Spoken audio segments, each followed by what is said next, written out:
কেকেআরের জন্য খুশির খবর, এবার বড় দায়িত্ব পেতে পারেন রিঙ্কু সিং। জানতে হলে ভিডিওটি সম্পূর্ণ দেখুন। আইপিএল 2025 মেগা নিলামের আগে কোন কোন ক্রিকেটারকে ধরে রাখতে পারে কেকেআর, তা নিয়ে চলছে বিস্তারিত জল্পনা। 4 জন না 6 জনকে রিটেন করার নিয়ম করে বিসিসিআই, সেই বিষয়টি দেখার অপেক্ষা। তবে কেকেআর সম্ভাব্য যে ক্রিকেটারদের রিটেন করতে পারে তাদের মধ্যে অন্যতম হলো রিঙ্কু সিং। বিগত 2 মরশুমে একাধিক ম্যাচ উইনিং ইনিংস খেলেছে রিঙ্কু সিং।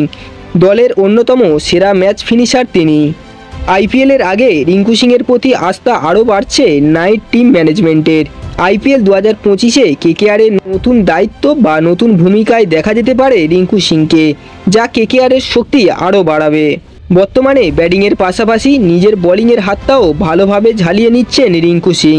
শ্রীলঙ্কার বিরুদ্ধে টি-20 সিরিজেও রুদ্ধশ্বাস পরিস্থিতিতে বোলিং করে 19 ওভারে 2 উইকেট নিয়েছিলেন রিঙ্কু সিং। এবারও উত্তরপ্রদেশে টি-20 লিগে আরও একবার দেখা গেল বোলার রিঙ্কুকে। হাড্ডাহাড্ডি পরিস্থিতিতে বল করতে এসে ওভারে 5 রান দিয়ে 3 উইকেট নেন রিঙ্কু সিং। রিঙ্কু এমনভাবে বোলিং করতে থাকলে কেকেআর অধিনায়কের হাতে অপশান আরও বাড়বে, যা দলের শক্তিও অনেকটা বাড়াবে।